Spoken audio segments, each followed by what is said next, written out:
Mark Walsh here from Embodied Yoga Principles. So today's video is about shadow and yoga. So the purpose of this video is to give you an insight into what it might be like to work with the unconscious a bit more in a yoga setting. So this is a bit of an East meets West kind of a thing. So the word shadow comes from Jung, student of Freud, that which we repress and deny in ourselves. So you will never see this meditating, yeah? By definition, it's what you're blind to. You can sit there observing your mind all day long, noticing your thoughts, images, etc., and you just won't see shadow. The concept is fairly Western. However, I'm sure there's some sort of Eastern equivalent there. I think Tibetan Buddhism has some sort of equivalent. But it's basically a Western concept, so you can think of this as an East meets West kind of a thing. So why might we work with this in yoga? Well, there's lots of ways to what they call reown the shadow. While you can't see shadow, you can notice the effects. So a common one would be you're triggered beyond what is normal by someone.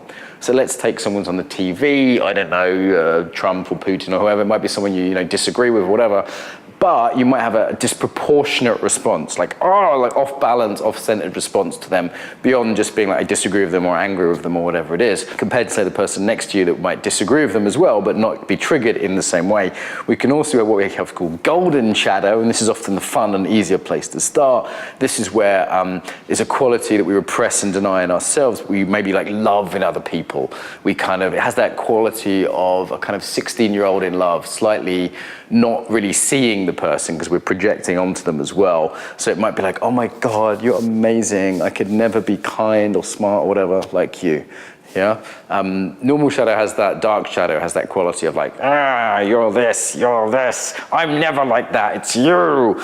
Yeah. So this is how we spot shadow in one of these two ways, and both of them are a sort of disproportionate response. It's where our friends go, whoa, easy, yeah, I mean, I get it, but it's a bit much, So that's what we're looking out for. And when we identify something, an aspect of being which at some point in our childhood we were told or given the message more usually implicitly that it wasn't allowed to be aggressive or sweet or playful or whatever it was, we then project that onto other people. Yeah, that's what we're talking about here with shadow. So when we identify something, it's kind of a loss of our freedom. It's something we're not allowed, or you can think, I have to be nice or I have to be tough. You've lost some freedom, you've lost some possibilities. So it's useful to get that back so we can see other people more clearly. It frees up some energy in ourselves and makes our communication and relationships much cleaner and easier. So there's lots of ways to do that. For example, taking psychotherapy, for example, there's whole courses on this. A really simple one is just to move as that person. So let's say you really don't like aggressive people. Now, nobody likes aggressive people, but for you it's particularly a trigger. Yeah, you could try doing your yoga in a more aggressive way. Postures that kind of work with that, the kind of tone of that. Yeah, and really getting a sense of that in your own body and starting to tolerate it, starting to inhabit it. Or maybe your shadow is around sort of playful people. You could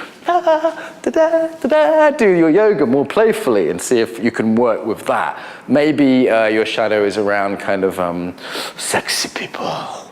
You could do your yoga in a more slinky way. So this might seem silly, but it's about finding in the body the capacity to do the thing that you're not allowed to do.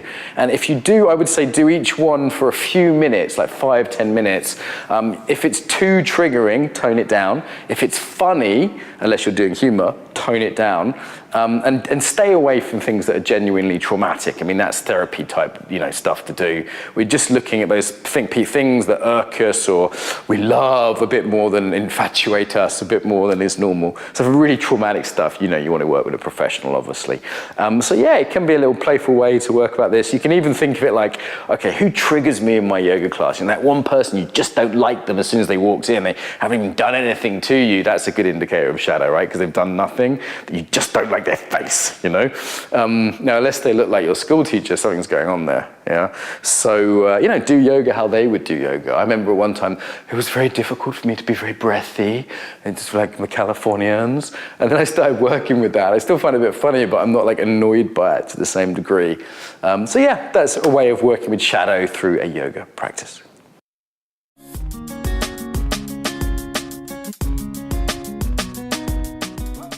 So if you like that, I invite you to subscribe to the channel. Make sure you hit the little bell button so you get the videos rather than just subscribe. Obviously, likes and comments are very useful for us. It's always nice to hear what people think, to ask questions. I will respond to them if you do.